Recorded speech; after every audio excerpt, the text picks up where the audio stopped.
जय श्री जगन्नाथ दर्शक बंधु ମୁଁ ଦେବାନନ୍ଦ ଆପଣଙ୍କୁ ସ୍ୱାଗତ କରୁଛି। ଦର୍ଶକ ବନ୍ଧୁ ଆପଣ ସିଧାସଳଖ ଦେଖୁଥିବେ ଆମ ସହିତ ଯେଉଁ ପଣ୍ଡିତ ଯୋଡ଼ି ହେଇଛନ୍ତି ତୁଳସୀ କ୍ଷେତ୍ର ସେହି କ୍ଷେତ୍ରରୁ ଆସିଛନ୍ତି ଖଣ୍ଡଗିରି ଏବଂ ସିଧାସଳଖ କଥା ହେବା ଅନେକ କଥା ମହାପୁରୁଷଙ୍କର ଆଲୋଚନା ପର୍ଯ୍ୟାଲୋଚନା ହେଉଛି ଏବଂ ବଡ଼ ପଣ୍ଡା ହୋଇକି ସେ ନିଜେ ଅନେକ ଅନୁଭବ କରୁଛନ୍ତି ମାଳିକାକୁ ତର୍ଜମା କରୁଛନ୍ତି। ସିଧାସଳଖ ବାବା ନନାଙ୍କ ସହିତ କଥା ହେବା ଆମ ସହିତ ଯୋଡ଼ି ହେଇ ରୁହନ୍ତୁ ଭିଡ଼ିଓର ଶେଷ ପର୍ଯ୍ୟନ୍ତ। ନନା ଆପଣଙ୍କୁ ପ୍ରଣାମ। ଅଚ୍ୟୁତାନନ୍ଦ ମାଳିକାରେ ଯାହା ଲେଖା ଅଛି, ଏ ଖଣ୍ଡଗିରି ପାହାଡ଼ ଦ୍ୱିତୀୟ ସ୍ୱର୍ଗ। ପୁରୀ ଜଗନ୍ନାଥ ପ୍ରଥମ ସ୍ୱର୍ଗ, ଦ୍ୱିତୀୟ ସ୍ୱର୍ଗ। ଦେବମା ଦେବତାମାନେ ସଭା କରନ୍ତି। ଅତି ସୁନ୍ଦର, ଅତି ପବିତ୍ର ଜାଗା।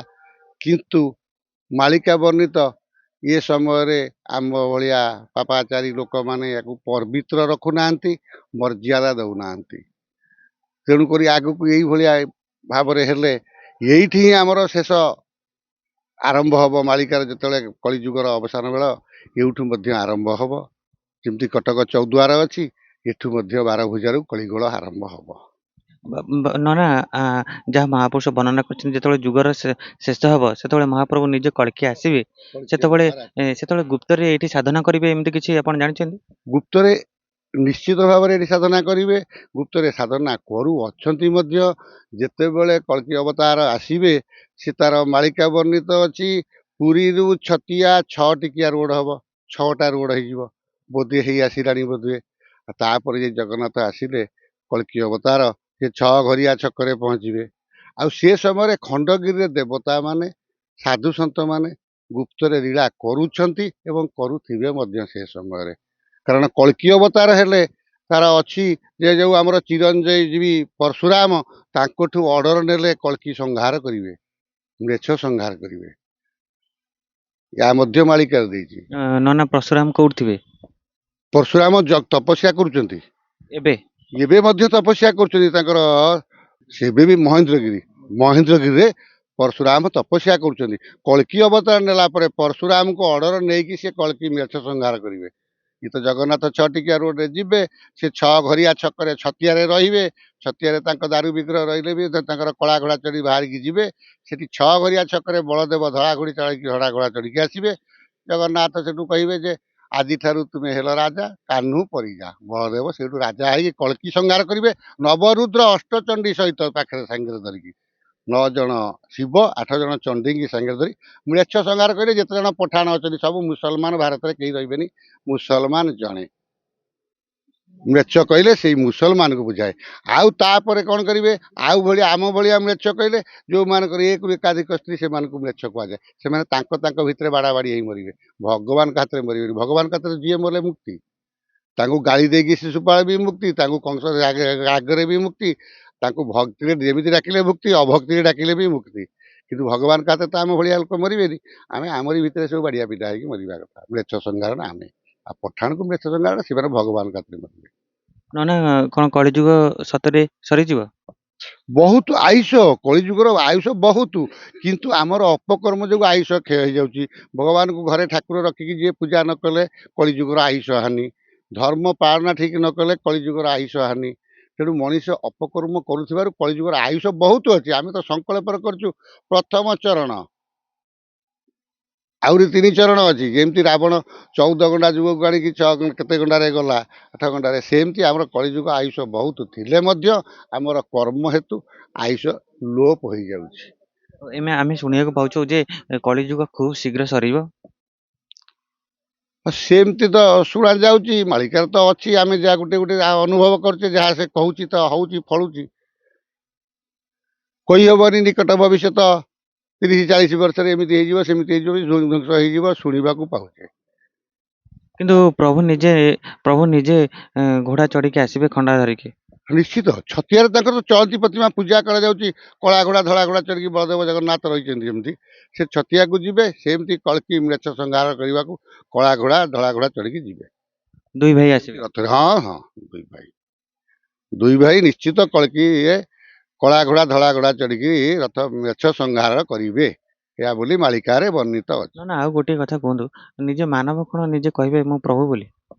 କହିଛନ୍ତି ଯେତେବେଳେ ନା, ତାହା କେବେ ହେଇପାରିବନି। ମୁଁ ମାନବ କେବେ ନିଜେ କହିବେନି ଯେ ମୁଁ ପ୍ରଭୁ ବୋଲି। ଯେମିତି ଆମର ଭଣ୍ଡ ବାବା ସବୁ ଭାରତରେ, ନା, ସେଇଟା କେବେ କହିପାରିବାନି। କେତେ କିଏ ଭଗବାନଙ୍କ ସହିତ ଅନୁଭବ କରିଛି, ଭଗବାନଙ୍କୁ ପାଇଛି, ସେତେ ସାଧନା ସିଦ୍ଧି ତପସ୍ୟା ବ୍ରାହ୍ମଣ ହେଲେ ନା କାହିଁକି, ସେତିକିଟା ଭାବ ଭଗବାନଙ୍କ ପାଖରେ ରାଗିଲେ, ଭାବ ଆସିଲେ ଭଗବତ ଶକ୍ତି ଐଶ୍ୱରିକ ଶକ୍ତି ଶରୀରକୁ ଆସିବ। ଆଉ କେହି କହିଦେବନି ଯେ ମୁଁ ପୁରା ଭଗବାନ, ମୁଁ ପରମ ବ୍ରହ୍ମ ଭଗବାନ, ମୁଁ ଯାହା କହୁଛି ସେଇଆ ହବ, ତାହା ମଧ୍ୟ କେହି କହିପାରିବେ ନାହିଁ। ଆମେ ଦେଖୁଛୁ ଅନେକ ଜାଗାରେ ଅନେକ ପ୍ରମାଣ ବି ଦେଖଉଛନ୍ତି ନିଜ ପ୍ରଭୁ ବୋଲିକି। ସେମିତି ଶୁଣିବାକୁ ମିଳେ, କିଏ କୌଣସି ପ୍ରକାର ଯାଦୁ ବିଦ୍ୟା ହଉ ତନ୍ତ୍ର ବିଦ୍ୟା ହଉ ଦ୍ୱାରା କିଛିଟା ଦେଖେଇ ଦେଇକି ସେ ନିଜକୁ ଭଗବାନ ବୋଲି ପ୍ରମାଣ କରିଦଉଛନ୍ତି।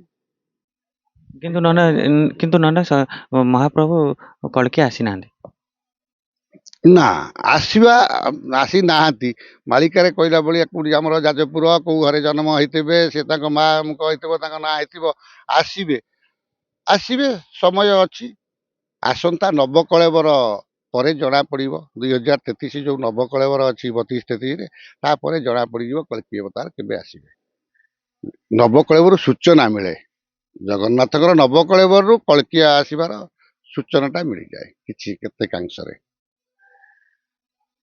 ଶୁଣିବା କଥା ମାଳିକାରେ ଅଛି, ଶେଷ ନବକଳେବର କାହାକୁ କୁହାଯାଏ ନା, ଯେମିତି ଜଗନ୍ନାଥଙ୍କର ବଳଭଦ୍ର ସୁଭଦ୍ରା ସୁଦର୍ଶନ ଅଲଗା ଅଲଗା ଜାଗାରୁ ଦାରୁ ମିଳୁଛି, ଶେଷ ନବକଳେବର ହଉଛି ଗୋଟିଏ ଏଭଳି ଭାବରେ ନିମ୍ବ ବୃକ୍ଷ ଅଛି ଯାର 4ଟି ଶାଖାରେ ଚତୁର୍ଦ୍ଧା ମୂର୍ତ୍ତି ତିଆରି ହେବେ, ସେଇଟା ହଉଛି ଜଗନ୍ନାଥଙ୍କର ଶେଷ ନବକଳେବର। ଏମିତି ବି ନନା ହବ? ଅଛି, ମାଳିକାରେ ଲେଖା ଅଛି।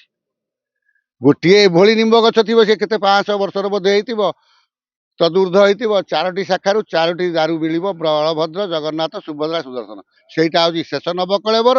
ସେଇ କଳେବର ହେଲା ପରେ ସେଇ ହିଁ କଳ୍କି ଅବତାରକୁ ସେଇ ଛତିଆ ଯିବେ, ସେଇ ହବ। କିନ୍ତୁ ଆମେ ଯୋଉ ଶୁଣୁଛେ ଯୁଦ୍ଧପାତର କେତେବେଳେ କୋଉ ମୁହୂର୍ତ୍ତରେ ତା ହେଇଯିବ ବି କହି ହଉନି। ଯେମିତି କଳିଯୁଗର ଆୟୁଷ ଲୋପ ପାଇଯାଉଛି, ଲୋକଙ୍କର ଧର୍ମ ଭାବ କମି ଯିବାରୁ ଆଚରଣ ନୀତି ନିୟମ ସବୁ ରହୁନାହାନ୍ତି, ସେଥିପାଇଁ କଳିଯୁଗର ଆୟୁଷ। ଗାଈ ରଖିକି ଠିକ ଭାବରେ ଉପଯୁକ୍ତ ଭାବରେ ସେବା ନ କଲେ କଳିଯୁଗର ଆୟୁଷ କ୍ଷତି। ଘରେ ଭଗବାନଙ୍କୁ ରଖି ପୂଜା ନ କଲେ ଆୟୁଷ କ୍ଷତି। ବାପ ମାଆଙ୍କୁ ନ ମାନିଲେ, ଗୁରୁଜନଙ୍କୁ ନ ମାନିଲେ ଆୟୁଷ କ୍ଷତି। କଳିଯୁଗର ଆୟୁଷ ହେଇକି ଏଇଭଳି ହେଇଯାଇପାରେ। ମାଳିକାରେ ଯାହା କହୁଛି ତ ଗୋଟେ ଗୋଟେ ତ ଆମର ପ୍ରାୟ ସତ୍ୟ ଭଳି ଜଣା ପଡୁଛି, ଆମେ ତ ଅନୁଭବ କରୁଛେ। କେତେବେଳେ ପଥର ଖସିବ, କେତେବେଳେ ହବ, ଯାହା ବି ହଉଛି, ଆଉ ସିଏ ବି ଯାହା କହୁଛନ୍ତି ହେଇଯାଇପାରେ। ମାନେ ଆପଣ ଏଇ ଯୋଉ ଅଲୌକିକ କଥାଟି କହୁଛନ୍ତି, ଗୋଟିଏ ଦାରୁରୁ ପୁରା ଚତୁର୍ଦ୍ଧା ମୂର୍ତ୍ତି ତିଆରି ହେବେ, ନିର୍ମାଣ କରାଯିବ? ସେଇଟା ହଉଛି ଶେଷ ନବକଳେବର ଜଗନ୍ନାଥଙ୍କର, ଯେ ଗୋଟିଏ ଭଳି ଦାରୁ ବୃକ୍ଷ ଅଛନ୍ତି, ଗୋଟିଏ ଦାରୁରୁ ହିଁ ଚତୁର୍ଦ୍ଧା ମୂର୍ତ୍ତି ହେବେ, ସେଇ ହଉଛି ଶେଷ ନବକଳେବର। ସେହି କଳେବର ହିଁ କଳ୍କି ଅବତାର ହେବାକୁ ଯିବେ। ସେଇ ନବକଳେବର ପରେ ମହାପ୍ରଭୁ ନିଜେ ନିଶ୍ଚିତ କଳ୍କି ଅବତାର ହେବେ। ଏଇଟା ଅଛି ମାଳିକାର ଆଉ କେତେ ପ୍ରକାର ନା, ଘଣ୍ଟ କଳ୍ପ, ନିର୍ବିଘଣ୍ଟ, ଆଉ ଅଚ୍ୟୁତାନନ୍ଦ କଳିପା, ହାରିଦାସଙ୍କର ମାଳିକା, କିଏ ଲେଖା, କିଏ ଗଣନା, କିଏ ବିଭିନ୍ନ ପ୍ରକାର ମାଳିକାର ଏମିତି ତୁଳନା ବର୍ଣ୍ଣନା କଲା ବେଳକୁ ଯେ ଆସୁଛି, କହିହବନି କେତେବେଳେ କୋଉ ମୁହୂର୍ତ୍ତରେ ବି ସମୟ ଆସି ପହଞ୍ଚିଯିବ। ହୁଏତ କିଏ କହୁଛି 30-40 ବର୍ଷରେ ହେଇଯାଇପାରେ। ଏମିତି ବି କଥା ଆସୁଛି 2032ରେ କଳିଯୁଗ ଶେଷ ବୋଲି। 2032 ସେଥିରେ ଆମର ଜଗନ୍ନାଥଙ୍କ ନବକଳେବର ଅଛି, ତେଣୁ ସେଇଟା କହିହବନି। କଳିଯୁଗ ଶେଷ ବୋଇଲେ, ଯୁଗ ତ ସତ୍ୟ କ୍ରେତା ଦ୍ୱାପର କଳି କହୁଛନ୍ତି, ତାପରେ ଆଉ ଗୋଟିଏ ଯୁଗ କହୁଛନ୍ତି ବର୍ତ୍ତମାନ ଚାଲିଛି କଣ, ଅନନ୍ତ ଯୁଗ। ଅନନ୍ତ ଯୁଗ, ତାପରେ ସତ୍ୟ ଯୁଗ ଆସିବ। ଏବେ କଣ ନନା ଅନନ୍ତ ଯୁଗ ଚାଲିଛି? ଅନନ୍ତ ଯୁଗ ଚାଲିଛି ଏବେ, କଳି ଯୁଗ ନୁହଁ। ଆମର ସତ୍ୟ କ୍ରେତା ଦ୍ୱାପର କଳି କହନ୍ତି 4 ଯୁଗ, କିନ୍ତୁ ବର୍ତ୍ତମାନ କଳି ସରି ଅନନ୍ତ ଯୁଗ ଚାଲିଛି, ଯାହା ପରେ କି କଳି ଯୁଗ ଯୋଉ ସମାପନ ହେଲେ ସତ୍ୟ ଯୁଗ ଆସିବ ଆଗତ। ଆଉ ଗୋଟେ ନନା, ଆମେ ଯେ ଦେଖୁଛେ ମହାପ୍ରଭୁ ମାଳିକାରେ, ଆପଣ ନିଶ୍ଚୟ ତର୍ଜମା କରୁଛନ୍ତି ଆମେ ଜାଣୁଛୁ, କିନ୍ତୁ ମାଳିକାରେ ଯାହା ବର୍ଣ୍ଣନା କରାଯାଇଛି, ନିଜେ ଅନନ୍ତ ଗୁପ୍ତରେ ଲୀଳା କରୁଥିବେ, କେହି ଜାଣିପାରୁନଥିବେ। ନିଶ୍ଚିତ, ହଁ ହଁ, ଗୁପ୍ତରେ ଅନନ୍ତ ଲୀଳା କରୁଛନ୍ତି, ତାହା ଆମେ କେହି ଜାଣିପାରୁନେ। ଯଥା ବୃନ୍ଦାବନରେ ଯେତେକ ବୃକ୍ଷ ସବୁ ରାତିରେ ଗୋପୀ ହେଇଯାଆନ୍ତି, ସେ ନିଧିଧାମରେ କେହି ରହନ୍ତିନି, ସେଇଭଳି ଇୟାକୁ ଆମେ କେହି ଜାଣିପାରୁନେ। ବୃକ୍ଷ ଦେବତା ସେ କେତେବେଳେ କୋଉ ଅବତାର, ଅନନ୍ତ ସେମିତି କୋଉ ପ୍ରକାର ଲୀଳା କରୁଛନ୍ତି, ତାହା ମଧ୍ୟ ଆମେ ଜାଣିପାରୁନେ, ବୁଝିପାରୁନେ, ଦେଖିପାରୁନେ। ଭଗବାନ କେତେବେଳେ କୋଉ ରୂପରେ କୋଉ ଅବସ୍ଥାରେ କାହା ପାଖରେ ପହଞ୍ଚି ଯାଆନ୍ତି, ଆମେ ତାଙ୍କୁ ଚିହ୍ନିବା ଅସମ୍ଭବ। କିନ୍ତୁ ନନା ଆପଣ କହୁଛନ୍ତି ଏବେ ନିଜେ ସ୍ୱୟଂ ଅନନ୍ତ ଲୀଳା କରୁଛନ୍ତି? ନିଶ୍ଚିତ, ହଁ ହଁ, ଲୀଳା ନିତ୍ୟ ଲୀଳା ତାଙ୍କର।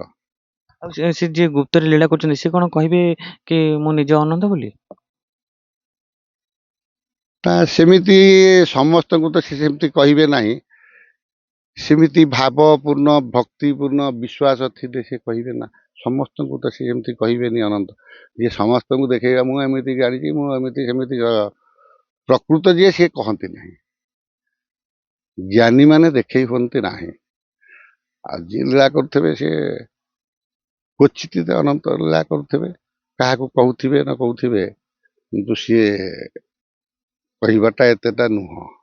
ନା ପ୍ରଭୁ ଆସିଗଲେ କଣ ସବୁ ସଂକେତ ତାର ଦେଖିବାକୁ ମିଳିବ? ହଁ, କଳିଯୁଗର ସଂକେତ, କଳିଯୁଗ ଶେଷ ହେଲା ବୋଲି ଜାଣିବାକୁ ହବ କେମିତି ନା ଅଜଣା ଯୋଉଟା ନ ଦେଖିଥିବ ଦେଖିବ, ଯୋଉଟା ନ ଘଟିଥିବ ଘଟିଥିବ। ହଠାତ୍ ଏଇ ଯୋଉ ଆମର ଟ୍ରେନ ଆକ୍ସିଡେଣ୍ଟ ହଉଛି, ବିମାନ ଆକ୍ସିଡେଣ୍ଟ ହଉଛି, ଯୋଉ ମୃତ୍ୟୁ ହଉଛି, ଅପମୃତ୍ୟୁ ହଉଛି, ଜାଗା ଜାଗା ସବୁ ବୁଡ଼ିଯିବ, ଏଇଭଳି ସବୁ ହେଲେ ଜାଣିବ କଳିଯୁଗର ଶେଷ ସମୟ ହେଲା। ଲୋକମାନଙ୍କର ସବୁ ବ୍ୟବହାର ମଧ୍ୟ ଭଲ ରହିବନି, କାହାର କାହା ପ୍ରତି ଭରସା ଆଶା ବିଶ୍ୱାସ ତୁଟି ଯାଉଛି। ସେଇଭଳି ହେଲେ କଳିଯୁଗର ଶେଷ ସମୟ ବୋଲି ଜାଣିବା କଥା ଆମେ। ତାପରେ ପ୍ରଭୁ ଯେତେବେଳେ ଆସିଯିବେ ସେତେବେଳେର ସଂକେତ କଣ ରହିବ? ସେତେବେଳେ ବାୟୁମଣ୍ଡଳର ପରିବର୍ତ୍ତନ ହେଇଯିବ। ଯେମିତି ଆମର କୌଣସି ପ୍ରକାର କରୋନା ହେବା, ସେମିତି ଭଗବାନଙ୍କର ଆସିବା ଇଏ ହେଲେ ବାୟୁମଣ୍ଡଳ ଚଳଚଞ୍ଚଳ ପଶୁ ପକ୍ଷୀ ବୃକ୍ଷଲତା ଆଙ୍କର ପରିବର୍ତ୍ତନ, ଅଦ୍ଭୁତ ପରିବର୍ତ୍ତନ ଅନୁଭବ କରିବେ। ବାବା ଏମିତି ବି ଆମେ ଶୁଣୁଛୁ ଯାହା ଚେତନା ଜଡ଼ ହବ, ଜଡ଼ ଚେତନ ହବ, ଏଭଳି ଘଟଣା ଘଟିବ? ହବ ନିଶ୍ଚିତ ହବ। ଜଳ ଚେତନ ହବ, ଚେତନ ଜଳ ହବ, ଏଇଭଳିଆ ନିଶ୍ଚିତ ହବ। କାରଣ ସରସ୍ୱତୀ ଯେତେବେଳେ ଭଗବାନ ତ ଆଖି ପଲକ ପକେଇଦେଲେ ଜଳମଗ୍ନ ହେଇଯାନ୍ତି, ଆଖି ନିମିଷେ ଖୋଲିଦେଲେ ସୃଷ୍ଟି ବ୍ରହ୍ମା ସୃଷ୍ଟି କରନ୍ତି। କିନ୍ତୁ ସରସ୍ୱତୀ ଜଡ଼ ଶକ୍ତିକି ଚେତନ କରାନ୍ତି। ସେମିତି ମଧ୍ୟ ଜଡ଼ ବି ଚେତନ ହେଇଯିବ, ଚେତନ ବି ଜଡ଼ ହେଇଯିବ ନିଶ୍ଚିତ।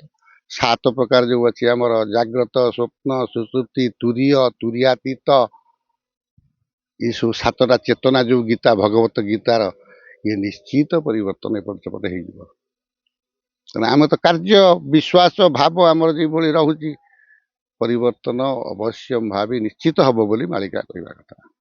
ଯୁଗର ଅନ୍ତରେ ପ୍ରଭୁ ନିଶ୍ଚୟ ଆସିବେ। ବହୁତ ନିଶ୍ଚୟ ବହୁତ ରକମ ପୁରାଣରେ, ମାର୍କଣ୍ଡ ପୁରାଣ ସେଥିରେ ଦେଲା, ଆରେ ଭଗବାନ କୃଷ୍ଣ ତାଙ୍କ ଦେହରୁ ସୃଷ୍ଟି ହେଲେ ରାଧା, ସେଠୁ ପ୍ରକୃତି ଖଣ୍ଡରେ ପ୍ରକୃତି ସବୁ ସୃଷ୍ଟି କଲେ, ସିଏ ସେଠୁ ଚିନ୍ତା କଲେ ବିଭିନ୍ନ ପ୍ରକାର ପୁରାଣରେ ବିଭିନ୍ନ ପ୍ରକାର ଇଏ, ଯାହାକୁ ଧର୍ମ ଶୁଣିଲେ ମୁଣ୍ଡ ବି ଖରାପ ହେଇଯିବ। ଶୁଣିବାକୁ ହେଲା ଭଗବାନଙ୍କର 4ଟି ସ୍ତ୍ରୀ ରହିଲେ, ଲକ୍ଷ୍ମୀ, ସରସ୍ୱତୀ, ଗଙ୍ଗା, ତୁଳସୀ। ସେଠୁ ତାଙ୍କେ ସଉତୁଣୀ ଭିତରେ କଳି ହେଲା। ବିଷ୍ଣୁ କହିଲେ ଆରେ ଇଏ କଣ? ଗଙ୍ଗାକୁ କହିଲେ ଯା ଶିବଙ୍କ ପାଖକୁ ପଳେଇ ଯା। ରାକୁ କହିଲେ, ସରସ୍ୱତୀ କହିଲେ ତୁ ବ୍ରହ୍ମାଙ୍କ ପାଖକୁ ପଳେଇ ଯା। ଲକ୍ଷ୍ମୀ ମୋର ପାଦ ସେବା କରିବ, ତୁଳସୀ ମୋର ସ୍ତବ ସ୍ତୋତ୍ର କରିବ। ସିଏ ତାପରେ ଭଗବାନ କୃଷ୍ଣ ଅର୍ଜୁନକୁ ନେଇକି ଯାଇଥିଲେ ଯେତେବେଳେ, ନିଦା ବିଷ୍ଣୁ ତାଙ୍କୁ କହିଲେ, ନିରାକାର ବିଷ୍ଣୁ, ଏରେ ତୁରନ୍ତ ଲୀଳା ଶେଷ କରି ତମ ବଂଶ ନାଶ କରି ଉପରକୁ ଆସିଯାଅ, ତମର ଟାଇମ ହେଇଗଲା। ଯେମିତି ସେମିତି ସମସ୍ତଙ୍କର ସମୟ କ୍ରମେ ସେ ଆସନ୍ତି ଯାଆନ୍ତି। ନୃସିଂହ ଭଗବାନ ଲୀଳା କଲେ, ପୁଣି ଯାଇ ଜଗନ୍ନାଥଙ୍କ ପାଖରେ ପହଞ୍ଚିଲେ। ନୃସିଂହ ଭଗବାନଙ୍କୁ କହିଲେ, ଜଗନ୍ନାଥ ନୃସିଂହ ଭଗବାନ ତାଙ୍କର ପରସ୍ପର କଥା ହଉଛନ୍ତି, ତମର କାର୍ଯ୍ୟକାଳ ଶେଷ ହେଇଗଲା, ତମେ ଲୀନ ହେଇଯିବ। ଯେମିତି ଜଗନ୍ନାଥଙ୍କ ଦେହରୁ ସବୁ ବାହାରୁଛନ୍ତି ଅବତାରୀ, ଜଗନ୍ନାଥ ହଉଛନ୍ତି ମୁଖ୍ୟ ଅବତାରୀ, ତାଙ୍କଠୁ ଗୋଟିଏ ଗୋଟିଏ ଅବତାର ହଉଛନ୍ତି ମତ୍ସ୍ୟ, କୁର୍ମ, ବରାହ, ନୃସିଂହ, ବାମନ। ସିଏ ସେଇଭଳି ହିଁ ଚାଲିଛି ସଂସାର। ଆଉ ସିଏ ନିଦା ବିଷ୍ଣୁ, ଯେ ସବୁବେଳେ ତ ନିଦା ବିଷ୍ଣୁ। ଆମର ସବୁ ପୁରାଣରେ ବିଭିନ୍ନ ପ୍ରକାର, ଆମେ ବିଭିନ୍ନ ପ୍ରକାର ଶୁଣୁଛେ, ଆଉ ତେଣୁ ତାକୁ ଆମେ କୋଉଟାକୁ ଆଉ ଇଏ କରାଯିବ। ତେଣୁ ସବୁ ଉପରେ ଜାଣିବା ଭଗବାନ। ନା ହୀରାକୁଦୁ ବନ୍ଧକୁ ନେଇକି କଣ ପ୍ରମାଣ ମିଳେ? ହୀରାକୁଦ ତ ଏବେ ଆମେ ସମ୍ବଲପୁର ହୀରାକୁଦ ଡ୍ୟାମ ଯାଇଥିଲି, ଦେଖିଲୁ ପାଣି ତ ନାହିଁ। ଆଉ ସିଏ ଯୋଉ ଅଛି ସେ ମାଛ ଗୋଟା ଆସିବ, ତା କଣ୍ଟାରେ ବନ୍ଦ ହେଇଯିବ, ଇଏ କରିବ। କୋଉଠି ତିମି ମାଛର କଣ୍ଟା ରାମଚଣ୍ଡୀଙ୍କ ପାଖରେ ପୂଜା ହଉଛି ପୁରୀରେ। ଆଉ ଗୋଟେ ଏଡେ ବଡ ମାଛ ଆସିବ, ତା କଣ୍ଟାଟା ବି ସେତୁ ଅଟକେଇ ଦବ ପାଣି। ଏମିତି ଅଛି ମାଳିକାରେ ଶୁଣିବାକୁ ମିଳୁଛି। ଯାହା ହବ ଆମେ ଦେଖିଲେ ଜାଣିବା। ଆଉ ସେମିତି ମାଛ ଗୋଟିଏ ଆସିବ, ଏମିତିଆ ହୀରାକୁଦ ବନ୍ଧ କଣ ନନା ଭାଙ୍ଗିବ? ଅଛି ସମ୍ଭାବନା। ବର୍ତ୍ତମାନ ଯୋଉ ପ୍ରକାର ପରିସ୍ଥିତି ତାର, ସେ ତ ଛାଡୁନାହାନ୍ତି ଡ୍ୟାମରେ ଏପଟ ସେପଟ କାହାକୁ ଛାଡୁନାହାନ୍ତି। ଦୋଦୁଲ୍ୟମାନ ପରିସ୍ଥିତି ଅଛି। ସେ ଯଦି ନ ହେଇପାରିବ ତାହେଲେ ଯଦି କୌଣସି ପ୍ରକାର ଆକ୍ସନ୍ ନେଇଗଲେ ଯେଉଁ ଯୁଦ୍ଧପାତ ଇଏ ସମୟରେ ନିଶ୍ଚିତ ଭାଙ୍ଗିଯିବ। ଭାଙ୍ଗିଗଲେ ତ ସବୁ 4-5ଟା ଜିଲ୍ଲା ଚାଲିଯିବ, ବୁଡ଼ିଯିବ, ଜଳମୟ ହେଇଯିବ ନା କଟକ, କେନ୍ଦ୍ରାପଡ଼ା, ଜଗତସିଂହପୁର, ଭୁବନେଶ୍ୱର, ଇଏ ଆଉ କିଛି ରହିବ କି? ଫିର୍ ବି ମାଳିକାରେ ଅଛି, ବାରଭୁଜା ମାଙ୍କ ପାଦ ଧୋଇଦେବାକୁ ସମୁଦ୍ର ଆସିବ। ଆଉ ସମୁଦ୍ର ଯଦି ବାରଭୁଜାଙ୍କ ପାଦ ଧୋଇବ ଆଉ ଇଏ କିଛି ରହିଥିବ କି? ତାପରେ ନନା ପୁଣି ବି ଶେଷରେ ଆସିବ, ପାଦରେ ଥିଲେ ବି ଆସିବ। ପ୍ରାଚୀ ନଦୀ। ନନା ଶେଷରେ ଆମ ଦର୍ଶକ ବନ୍ଧୁମାନଙ୍କୁ କଣ କହିବେ? ସମସ୍ତେ ଭଗବାନଙ୍କୁ ଡାକନ୍ତୁ, ଯିଏ ଲାଇକିଂ ଗଡ଼, ଯିଏ ଯେଉଁ କୌଣସି ଭଗବାନଙ୍କୁ ଭଲ ପାଉଛନ୍ତି ସେଇ ଭଗବାନଙ୍କୁ ଡାକିଲେ ହିଁ ଉଦ୍ଧାର, ନଚେତ ତା ବ୍ୟତୀତ ପୁନରପି ଜନମଂ ପୁନରପି ମରଣଂ ପୁନରପି ଜନନୀ ଜଠରେ ଶୟନ। ମଣିଷ ଜୀବନ ଦୁର୍ଲଭ, ସେଥିରେ ମୁକ୍ତି ପିଡ଼ିବା ଅସମ୍ଭବ। ସେ କେବଳ ହିଁ ନିଜର ଯେକୌଣସି ଭଗବାନଙ୍କୁ ସେ ବିଶ୍ୱାସ କରୁଛି, ଭଲ ପାଉଛି, ତାଙ୍କୁ ଡାକିଲେ ହିଁ ଉଦ୍ଧାର ପାଇବ, ନଚେତ ଇଏ ଏମିତି ଜନ୍ମ ହେଉଥିବ, ସଂସାର କରୁଥିବ, ପୁଣି ମରୁଥିବ, ପୁଣି ଜନ୍ମ ହେଉଥିବ। କର୍ମ ଅନୁସାରେ ପୁଣି ତାକୁ ଜନ୍ମ ବଦଳିଯିବ। ମଣିଷ ମୁଁ ଖରାପ କର୍ମ କଲେ କୋଉଠି କୁକୁର ଜନ୍ମ, ମାଙ୍କଡ଼ ଜନ୍ମ, ଛେଳି ଜନ୍ମ, ଏମିତି ଏମିତି ପାଇସାରିଲା ପରେ ପୁଣି ବ୍ରାହ୍ମଣ ଜନ୍ମ ପାଇବ। ବ୍ରାହ୍ମଣ ଜନ୍ମରେ ଯଦି ପୁଣି ଖରାପ କଲି ପୁଣି ନୀଚ ଜନ୍ମ ପାଇବ। ଇଏ ବି ଲେଖା ହେଇଛି ପୁରାଣରେ। ନର୍କ ଦଣ୍ଡ 28 ପ୍ରକାର, ଯେଉଁ ପ୍ରକାର ବିଭିନ୍ନ ପ୍ରକାର ନର୍କ, ଆମେ ଯେଉଁ ପ୍ରକାର କର୍ମ କରୁଛେ ଆମ ସେଇ ପ୍ରକାର ଦଣ୍ଡ ଥୁଆ ହେଇଛି, ଭୋଗିବ ହିଁ ଭୋଗିବ, କେହି କାଟି ପାରିବେନି। ଏକମାତ୍ର କାଟିବେ ଭଗବାନ କୃଷ୍ଣ। କୃଷ୍ଣ ନାମରେ ସବୁ ପାପ ହିଁ କଟିଯିବ। ଯେମିତି ଅଜାମିଳ ଏଠି ଯାହା କରିଥିଲେ ବି ଭଗବାନଙ୍କୁ ଡାକି ପାରିଲା। ଆମେ ସେଥିପାଇଁ ଭଗବାନଙ୍କୁ ସବୁବେଳେ ଡାକୁଛେ, ମଲା ବେଳକୁ ତାଙ୍କ ନାଁଟା ମନରେ ଆସିଯିବ କି, ତାଙ୍କ କଥା ଟିକେ ଭାବନାରେ ଆସିଯିବ କି? ସେତିକି କଲେ ବି ଉଦ୍ଧାର ପାଇଯିବ।